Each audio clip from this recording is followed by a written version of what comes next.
What if I told you that the most dangerous mind in the history of Middle-earth, the being who forged a ring to dominate the will of gods and kings and heroes, had one name on his intelligence register that he could never fully resolve? Not Gandalf, not Galadriel, not Aragorn with the reforged sword of his line. Not any of the great powers of the Third Age who stood against the darkness and struggled to hold the line. A singing man in a yellow coat who lived in a river valley and threw the one ring in the air like a child's toy. That is not fan fiction. That is not speculation pulled from nowhere. That is what the Fellowship of the Ring actually says. When you follow the text all the way down and pay attention to what Gandalf is really telling the Council of Elrond. At that council, Gandalf addresses the question no one had anticipated. Could the ring be sent to Tom Bombadil for safekeeping?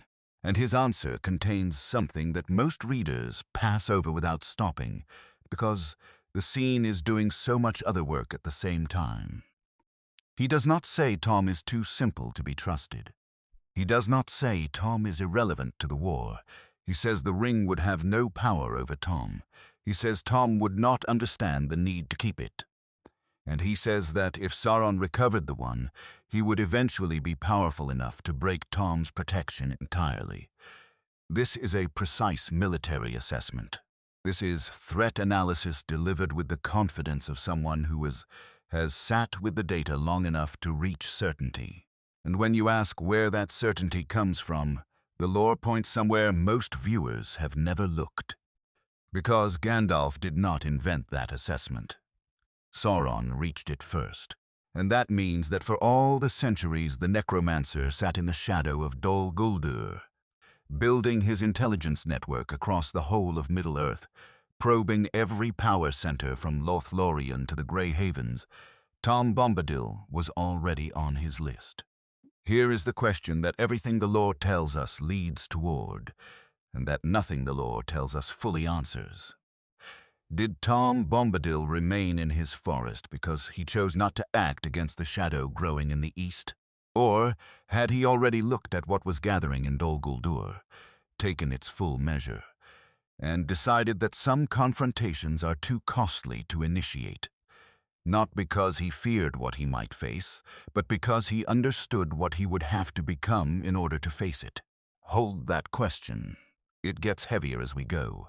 Sauron is not, in the imagination of most who know Tolkien's story through the films, a thinker. The lidless eye, the black tower, the armies in their tens of thousands pouring through the Black Gate. Peter Jackson gave us Sauron as overwhelming force, and that is not wrong. But it is incomplete in a way that matters enormously when you try to understand what was actually happening at Dol Guldur across those 2,000 years.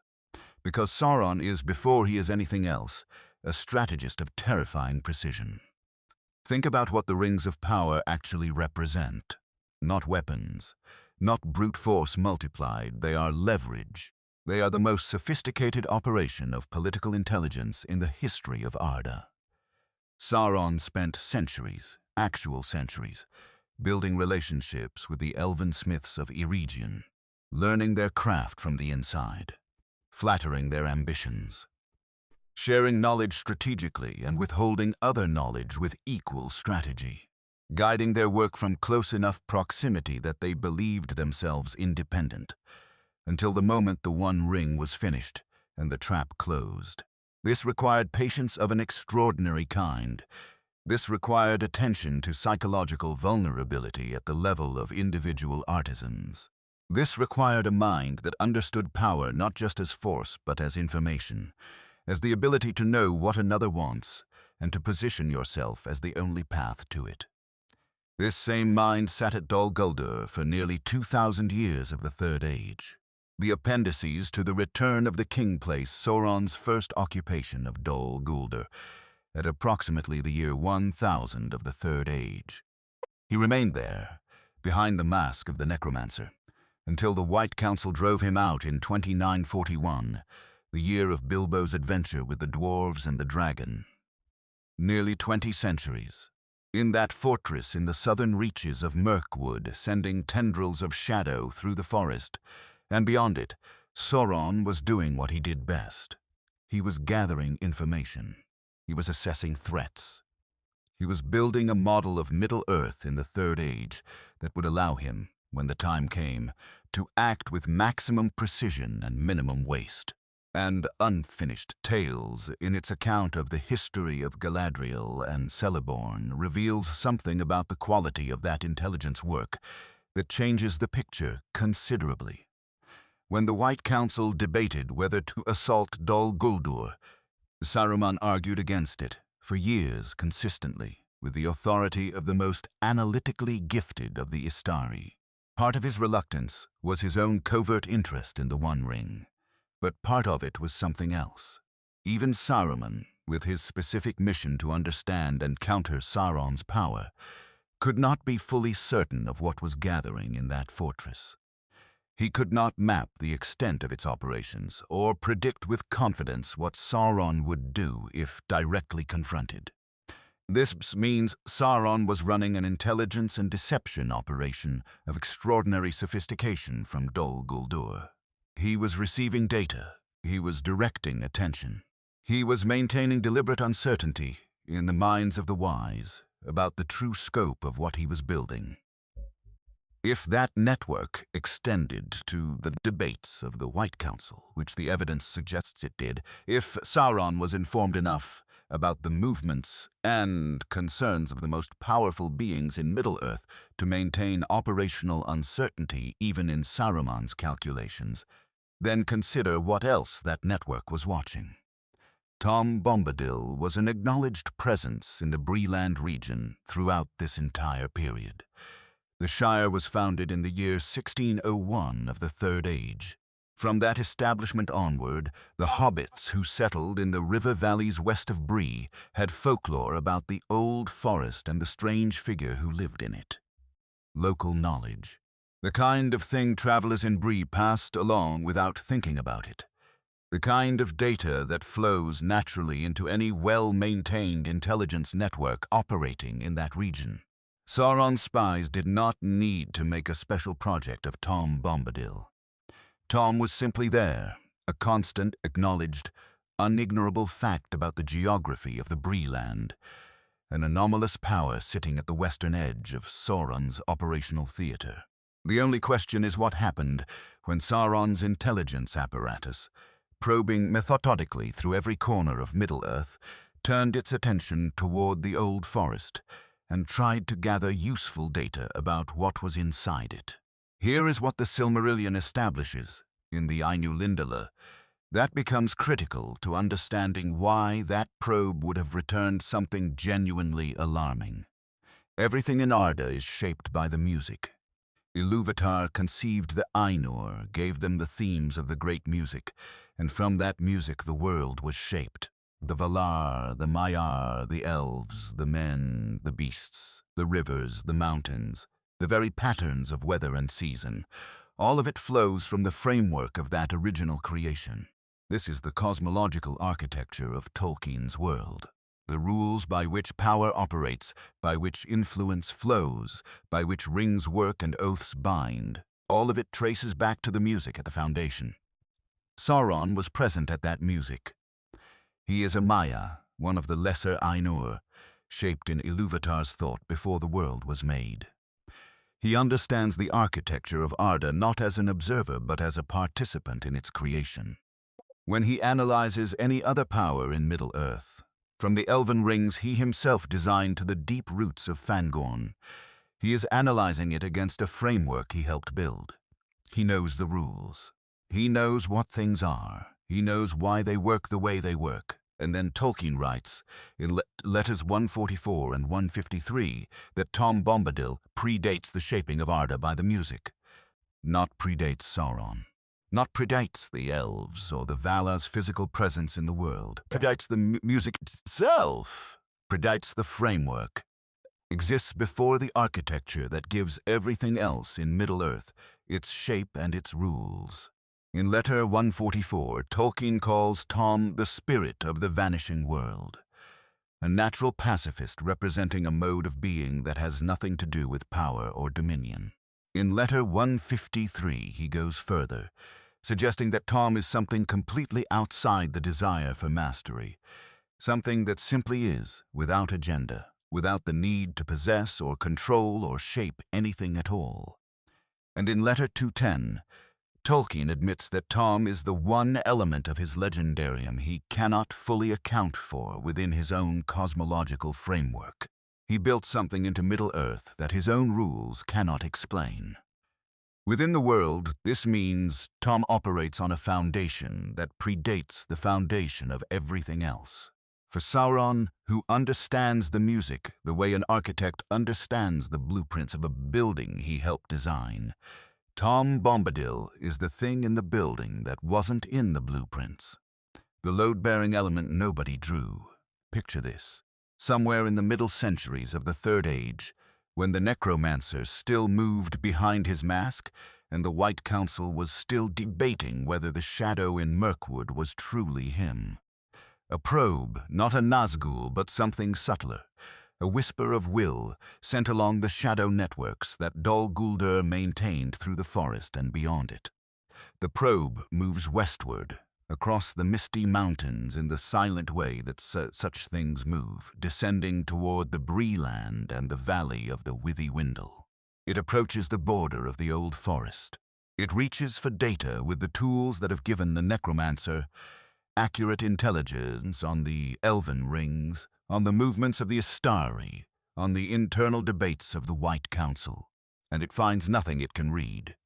Not a wall, not a ward, not a defense that can be analyzed or mapped or eventually broken. Something more fundamental and more disorienting than any of those things. The tools simply do not apply. The ring's method of extending its master's awareness, the subtle channel through which Sauron can sense power and desire and vulnerability, finds no signal, no return. Not silence in the way that an empty room is silent. Silence in the way that asking a question in a language has no meaning, gets no answer, because the question doesn't pass in the framework of what lives there. The probe withdraws. It has data of a kind, a boundary, a limit. A precise reading of where Sauron's instruments stop working, and the necromancer, patient and methodical, adds an entry to his model of Middle-earth. The old forest, unknown substrate, cannot be read by available tools, revisit under conditions of greater power.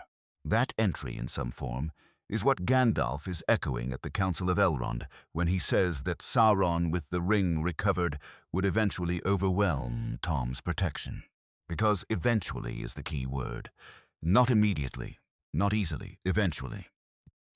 Under conditions of total dominion of the one fully returned, of the Dark Lord at the apex of power he is building toward across those 2,000 years in the fortress in Mirkwood.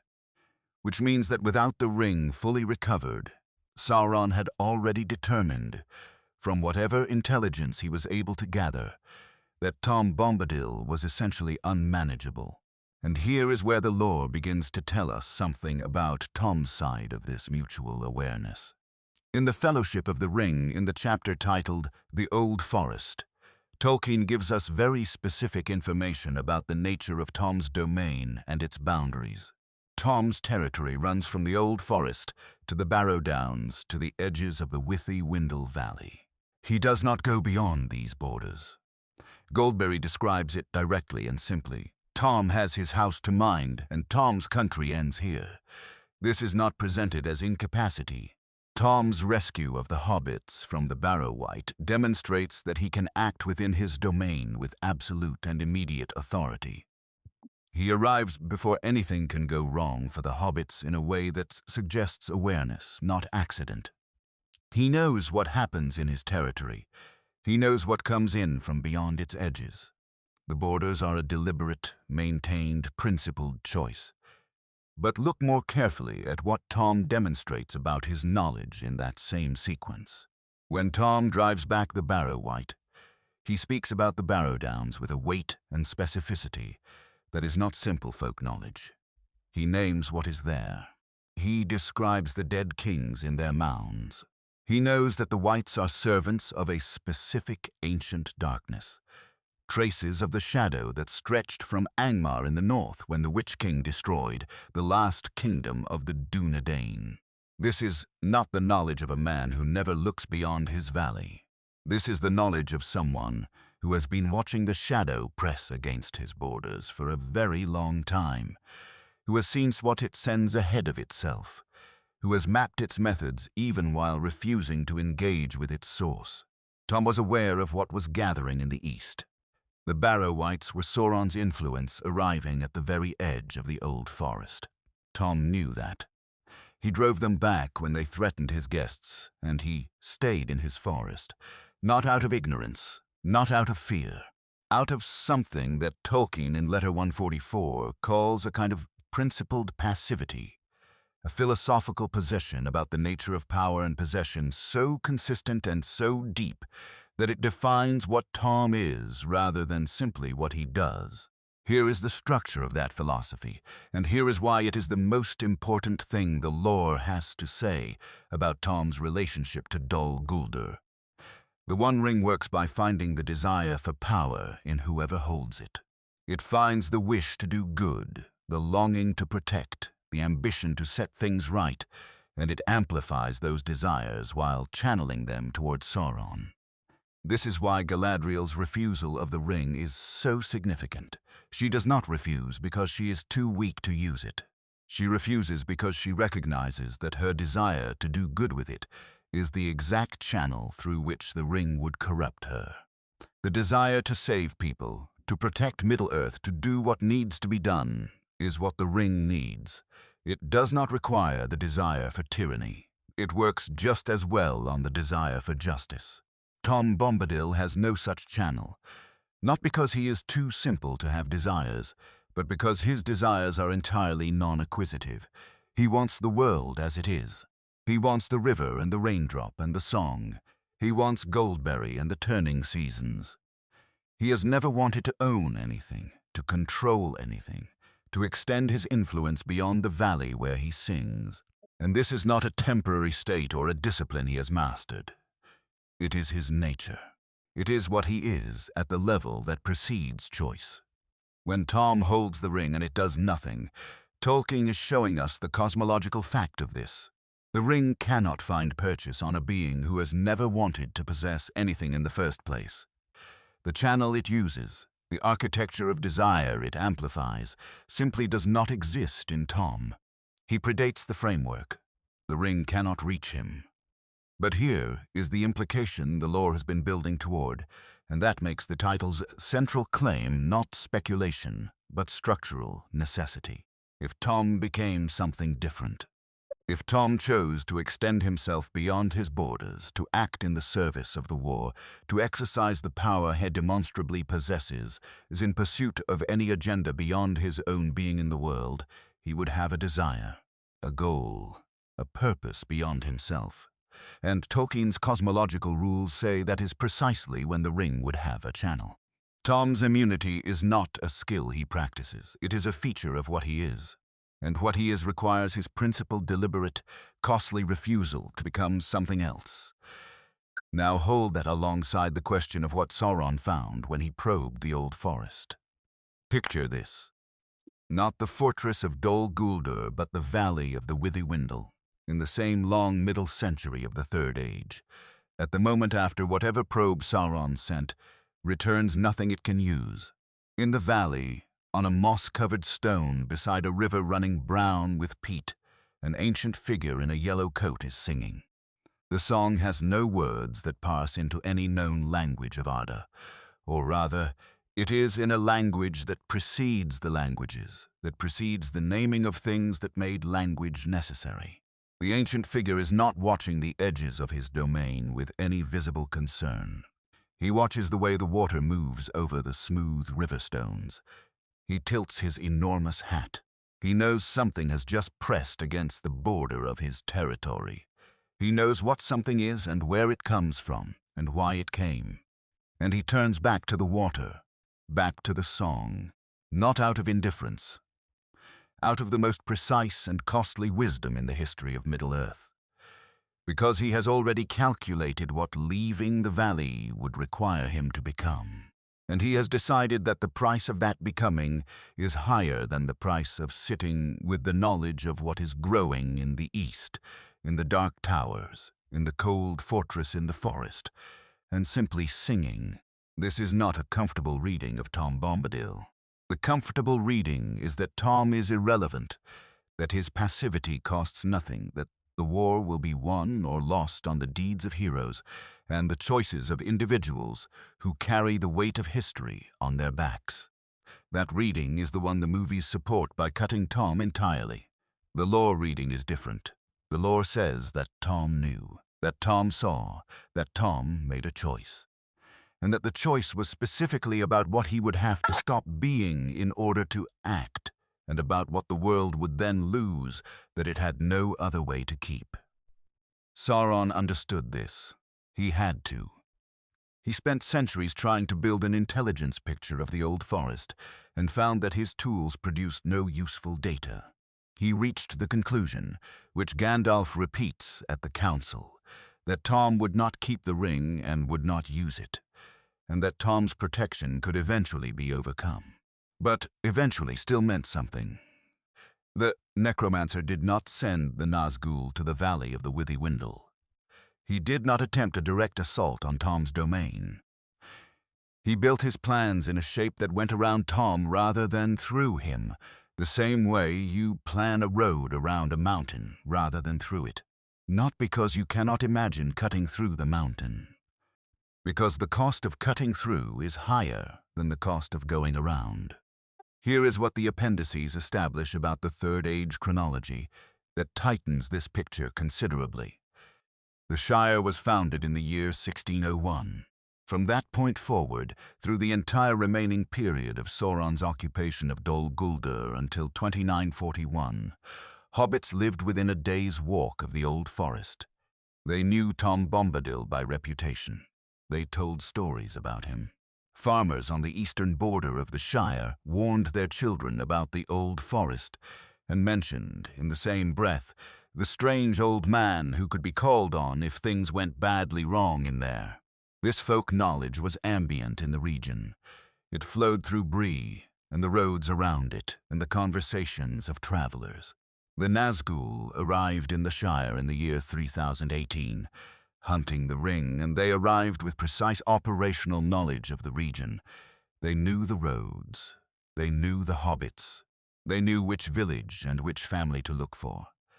This level of operational intelligence does not appear overnight.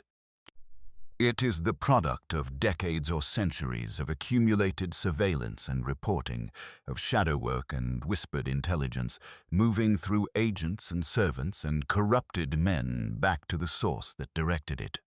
If the intelligence network that knew the Shire well enough to navigate its roads and hobbit holes in the year 3018 had been operating in that region for centuries, then Tom Bombadil was not an unknown in its reports.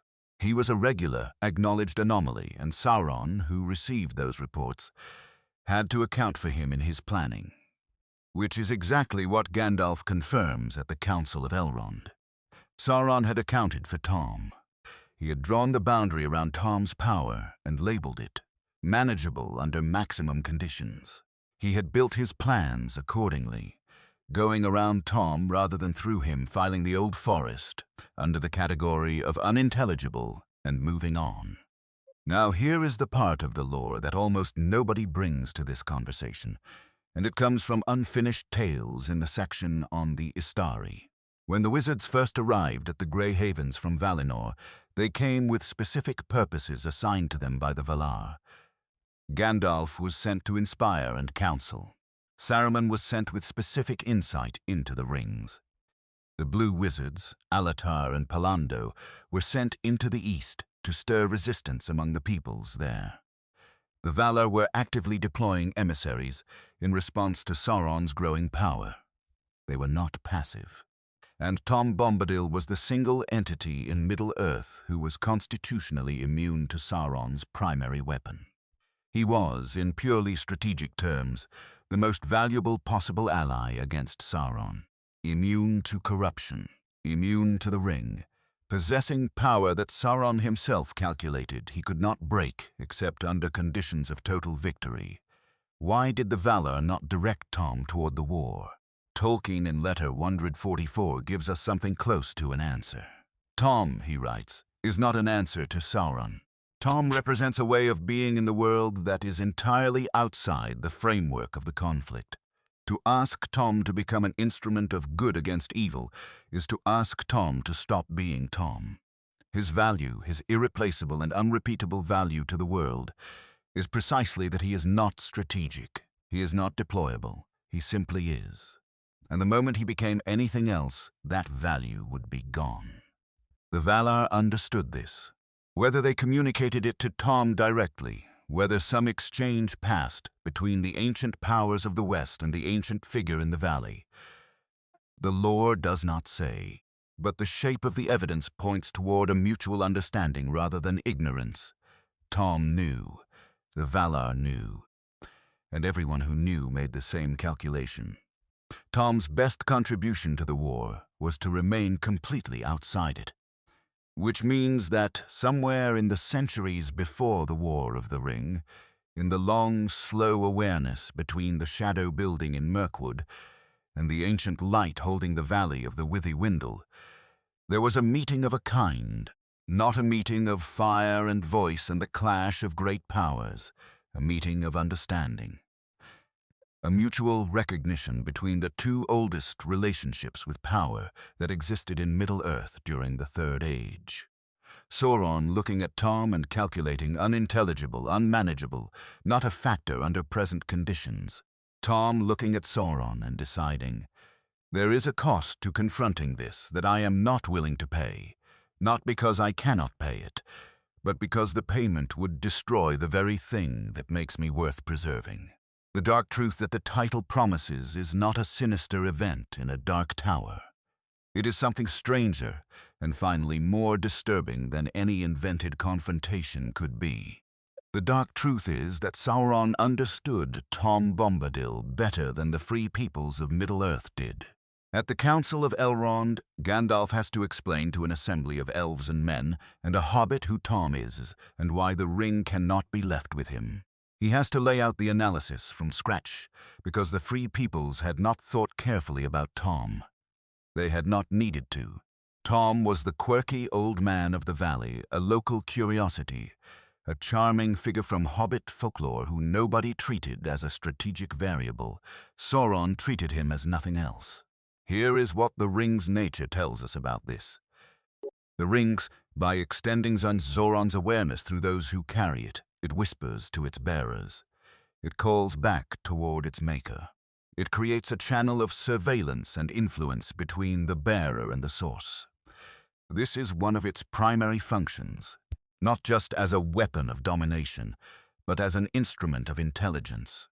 Through the ring, Sauron can sense where it is, who holds it, what they fear and want and are vulnerable to. Through Tom's domain, Sauron had no such channel. The ring cannot read Tom. It cannot extend through him.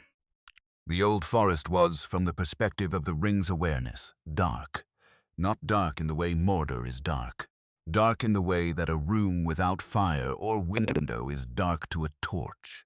The torch's light does not go there, not because the room is defended against it, but because the torch and the room are simply not in the same relationship. This was an informational gap of significant strategic importance. Sauron maintained awareness of the elven rings through his relationship to the One. He could sense when Gandalf carried Narya, when Galadriel's power in Lothlorien was deployed, when the ring-bearers drew on their rings. Tom's domain was off his map entirely, and Tom, within that domain, was watching the shadow spread, not watching in the way a strategist watches, not building counterplans, watching the way the oldest being in Middle-earth watches the world change around a fixed point. The Barrow-wights arrived in the downs adjacent to the old forest, sent there by the Witch King's influence spreading from the fall of Arnor in the north. Tom knows what they are. He names them without hesitation when he rescues the hobbits. He knows their history and their masters. He speaks of the long sorrow of the kingdoms that fell, of the dead kings in their cold graves, of the darkness that placed those shadows there. This knowledge is not academic. It is the knowledge of someone who watched it happen in something very close to real time, from a distance of a few miles, across centuries. He knew what was building. He did not go. Picture this.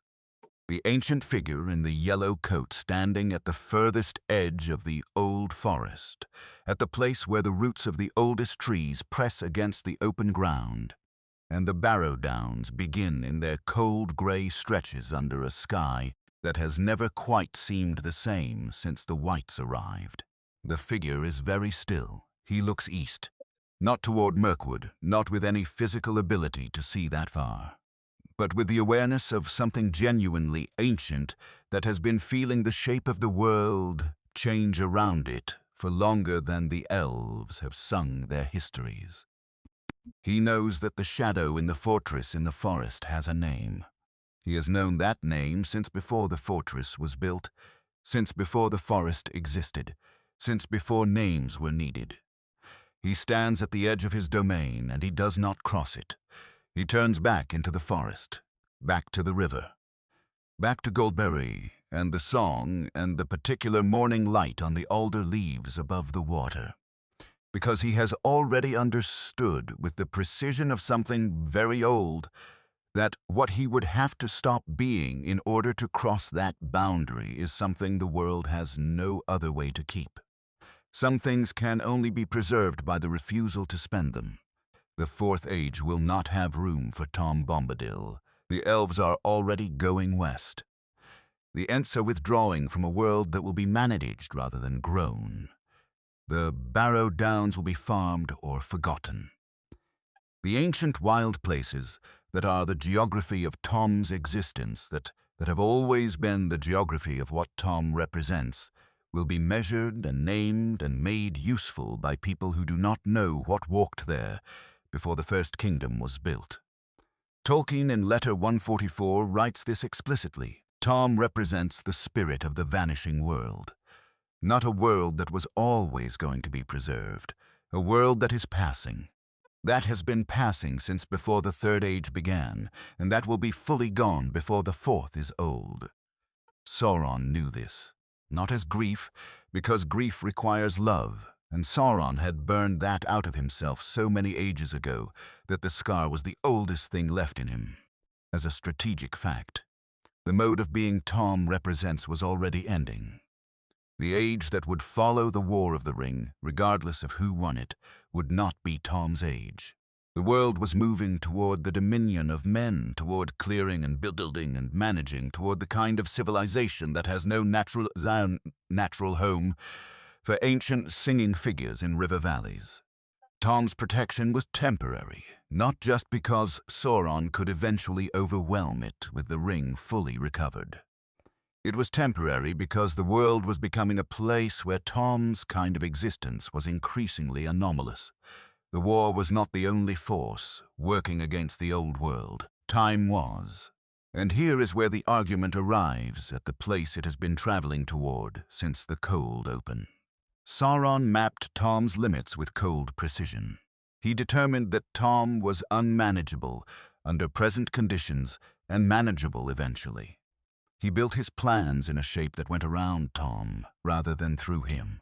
And in doing so, he was forced to acknowledge, in the most concrete way possible, the existence of a category of being that his entire philosophical framework denied. A mode of existence that has no ambition. A power that cannot be leveraged because it does not want anything you could offer. A being that is immune to the greatest weapon in the history of Middle-earth, not because it is strong enough to resist that weapon, but because it simply does not participate in the framework the weapon is built on. For a mind built on the principle that everything can be dominated, corrupted, or destroyed, the existence of that category is not just strategically inconvenient, it is philosophically catastrophic. It is the evidence, built into the structure of the world at a level below the music, that domination is not the ground truth of existence. that possession and control are not the fundamental realities of Arda, that something was here before the desire for mastery and may in some form outlast it. Whether Sauron drew that conclusion from his intelligence work, whether the meeting of understanding between the shadow and the light in the valley of the Withywindle added up to something Sauron was capable of learning from, the lore does not say. Sauron is not a being who incorporates evidence that contradicts his fundamental premise. He is a being who plans around the evidence and continues. But the evidence is there. It has been there since before the Third Age began. An ancient figure in a yellow coat, singing in a river valley, indifferent to the ring, unreachable by the tools of the Dark Lord, watching the shadow spread from a fortress in Mirkwood and choosing every day, across every year of every century of that long vigil, to remain exactly what he has always been. That is the dark truth. Not a sinister meeting, not a secret alliance, not a hidden betrayal. The dark truth is that the most powerful force for good in Middle-earth during the Third Age was also the most inflexible, and that its inflexibility was not a failure but a feature, and that the world that emerges from the end of the Ring War is a world that no longer has room for what that force was. Sauron lost, the ring was unmade, the free peoples lived, and Tom Bombadil went on singing in his valley, as the age turned around him, as the elves departed and the Ents withdrew, and the old wild places were given names by people who had never heard of them. He was always going to outlast the darkness. He was also always going to outlast the world that made his kind of being possible. Here is the question, returned now with everything the lore has given us, heavier than it was the first time, unanswerable in a way that is moving rather than simply frustrating. Did Tom Bombadil remain in his forest because he chose not to act against the shadow in the east? Or had he already looked at what was gathering in Dol Guldur, taken its full measure, and decided that the cost of stepping outside his own domain was a price the world could not afford him to pay? Not because he feared Sauron. Because he knew that the moment Tom Bombadil chose to become a force against Sauron, Tom Bombadil would no longer be Tom Bombadil. He would be something else. Something the world needed at that moment, but that the world had no other way to keep. And perhaps that calculation, made in some long-ago hour, in the valley of the Withywindle, while the shadow was still gathering far to the east, was the most consequential choice ever made by the one being in Middle-earth who never wanted to choose anything at all.